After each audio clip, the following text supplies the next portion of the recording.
My mother-in-law looked my 9-year-old daughter in the eye and told her she didn't deserve to call her grandma anymore, all because of a laptop. But what happened next, what my husband said in that living room, made his parents go completely pale, and I'm still not over it. Let me take you back to the beginning, because you need to understand who these people are before I tell you what they did. My name is Sarah. I've been married to my husband, Daniel, for 11 years. We have one daughter. Her name is Lily. She's 9 years old, she loves animals, she wants to be a veterinarian someday, and she is the kind of kid who still draws little hearts on your birthday cards and means every single one of them. She is our whole world. Now, Daniel's parents, his mother Linda and his father Gary, live about 40 minutes from us. We see them on holidays, on birthdays, on random Sunday dinners. For years I tried. I really tried. I brought food to their house. I sent them photos of Lily every week. I remembered their anniversaries. I made Daniel call them every Sunday even when he didn't want to. Because family matters. That's what I believed. But Linda is a different kind of person. She has a way of smiling at you while she's twisting the knife. She never liked me. Not from day one. I wasn't from the right neighborhood. My family didn't have the right connections. I was just the girl Daniel married, and in her eyes I was always a little less than. But I kept the peace. For 11 years I kept the peace. Until the day she came after my daughter. It started 3 months before the big moment. Lily's birthday was in April. She was turning 9. We had been saving up for a while because Lily had one dream gift, a MacBook. Now, before you say anything, yes, a MacBook for a 9-year-old sounds like a lot. But here's the thing.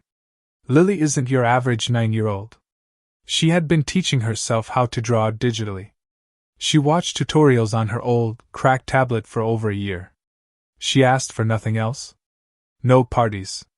No big trips. Just this one thing. So Daniel and I saved. We cut back on dinners out. We skipped our anniversary trip. We did what parents do. And on her birthday, we gave Lily that MacBook. The look on her face. I will never forget it as long as I live. She held it like it was the most precious thing in the world. Because to her, it was. She named it. She named the laptop. She called it Cloudy. Now here's where things start to shift. About 2 weeks after Lily's birthday, Linda called Daniel.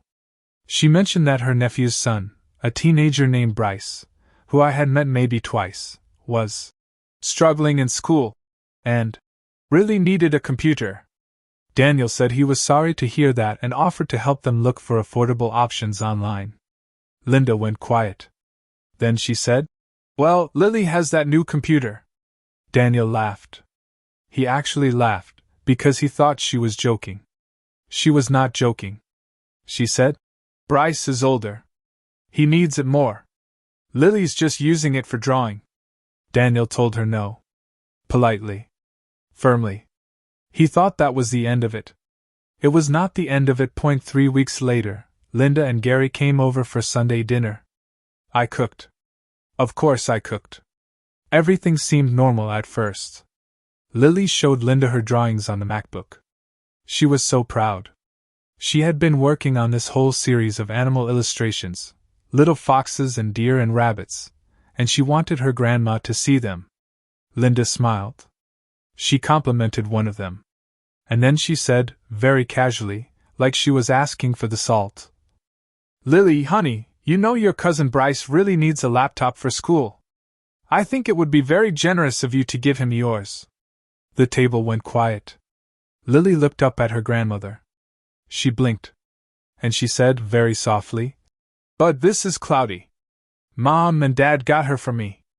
Linda's smile didn't waver. She said, "I know, sweetheart.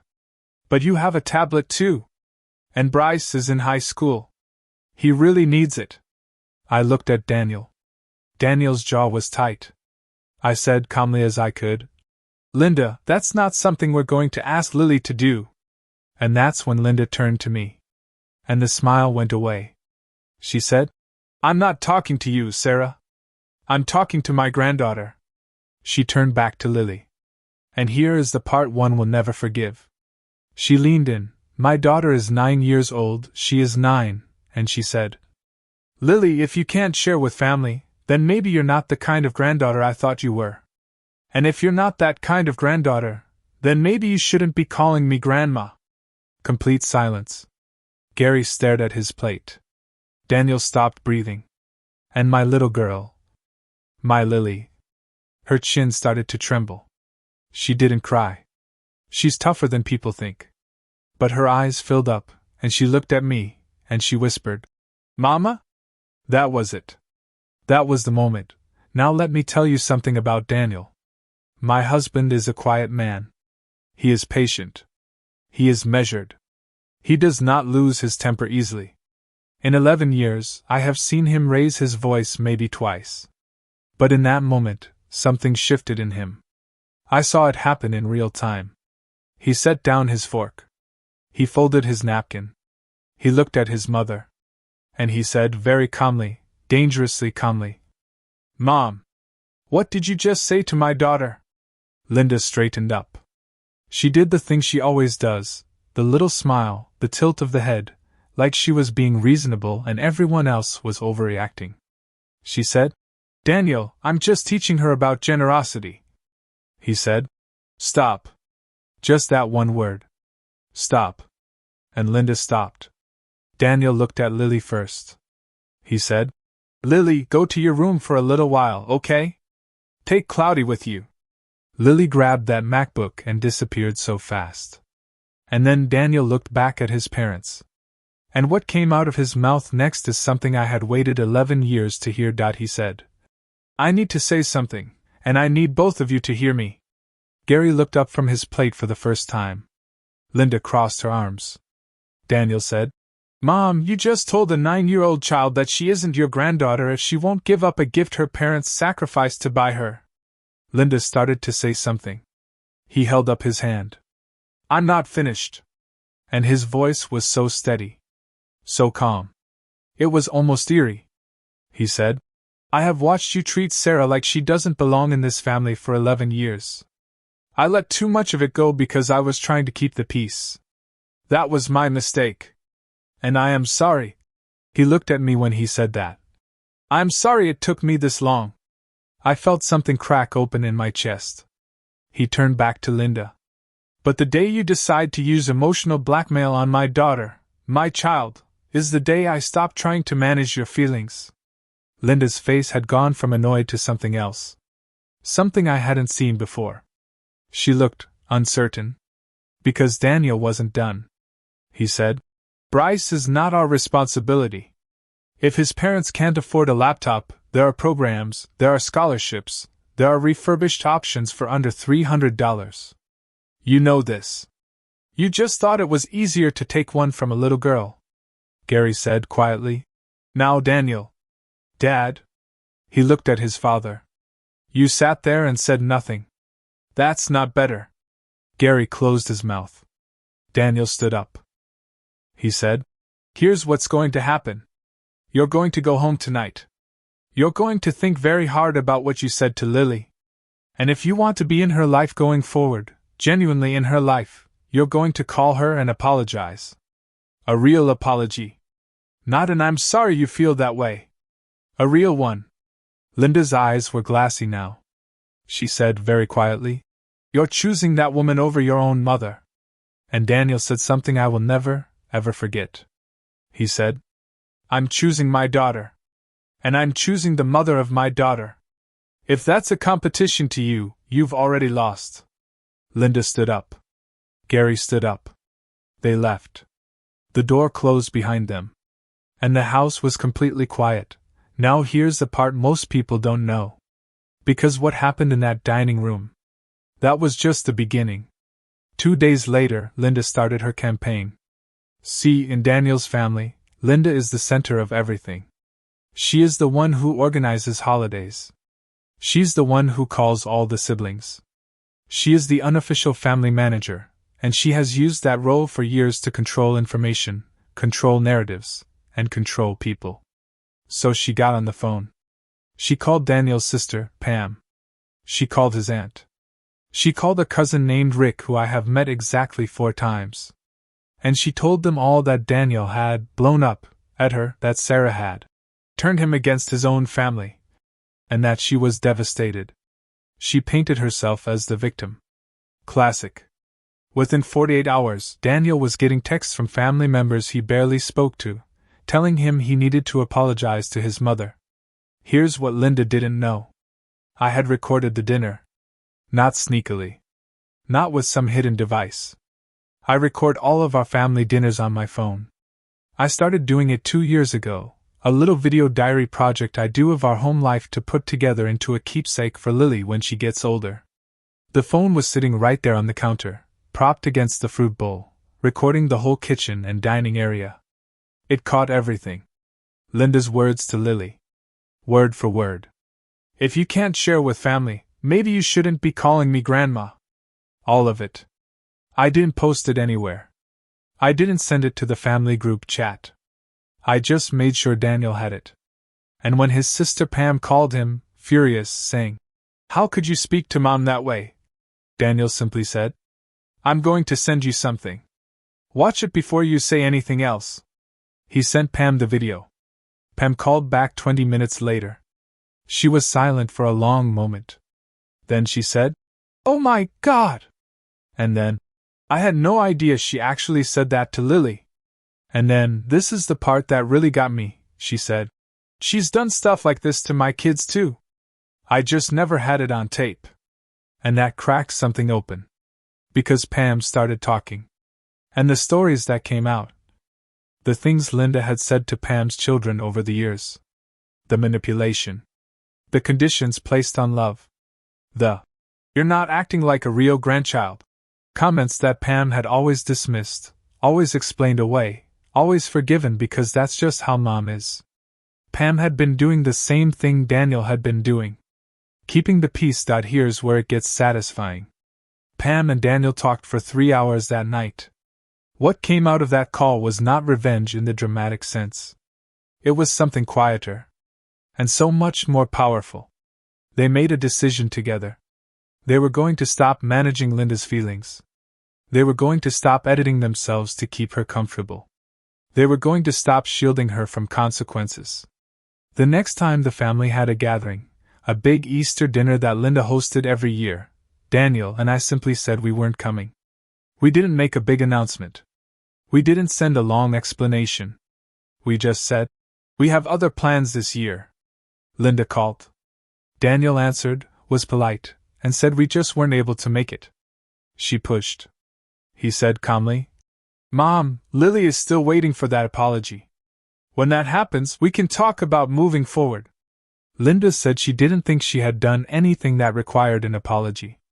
Daniel said, "Okay. Have a nice Easter." And he hung up. No yelling. No crying. No drama. Just a closed door. Now here's the thing about Linda. Linda had never, in her entire life, been on the receiving end of a closed door. She was always the one who decided who was in and who was out. She held the keys to belonging in that family. And suddenly, she was standing on the outside. And she didn't know what to do with that. For the first few weeks, she tried anger. She told Gary that Daniel was being cruel. Gary, for the first time in 30 years of marriage, said, and Pam was there when he said this, "Linda, watch the video." He had watched it too. And Gary, quiet, conflict-avoidant Gary, had his own version of a wake-up call. He called Daniel privately. He said, "I owe you an apology. I sat at that table and I said nothing. That wasn't right." Daniel said, "Thanks, Dad. I appreciate that." And that was it.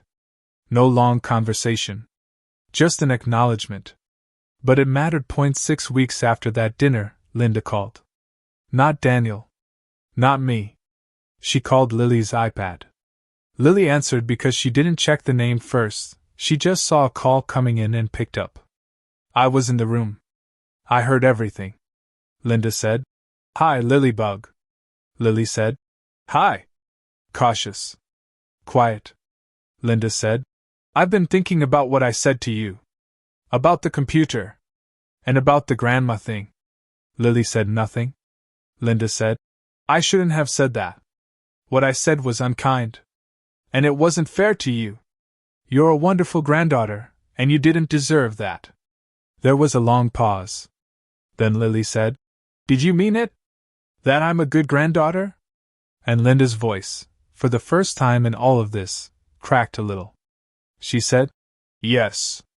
I meant it. I'm sorry, Lily. Lily looked at me. I gave her a small nod. And she said, Okay, Grandma. Thank you for saying sorry. They talked for about 10 more minutes. About Lily's drawings. About the foxes and the deer. About Cloudy. Linda asked if she could see the drawings next time. Lily said, If you come over, I'll show you all of them. When Lily hung up, she put the iPad down and went back to her room like it was nothing. Like she had already processed it, already moved on, already tucked it into a corner of her heart to deal with later. 9 years old. Tougher than most adults I know. Now I want to be honest with you. Things are not perfect with Linda. I don't think they ever will be. She and I are not close. We are probably never going to be close. There is too much water under too many bridges. But something shifted. She knows now that there are lines. She knows that her son will not sacrifice his family on the altar of her comfort. She knows that Lily is not a chess piece. And more than any of that, Daniel knows it. Lily knows it. And I know it. There is something about watching your husband stand up, not in a blaze of anger, not in a dramatic explosion, but in that quiet, immovable, I am done shrinking kind of way, that changes you. I looked at him differently after that night. I loved him before. But that night, I understood him in a new way. I understood what he was made of. And as for Lily, she still has Cloudy. She finished her animal illustration series last month. 12 drawings. Foxes. Deer. Rabbits. A wolf family. A pair of otters. She printed them out and framed them and put them up in her room. And right in the center, her favorite one. A mama fox and her kit. Sitting close together. Safe. If this story hit close to home, if you've ever had to choose between keeping the peace and protecting your child, drop a comment below. You are not alone. And if you know someone dealing with a toxic in-law situation right now, share this video. Sometimes people just need to know that standing up is possible. Don't forget to subscribe, because more stories like this are coming every week. I'll see you in the next one.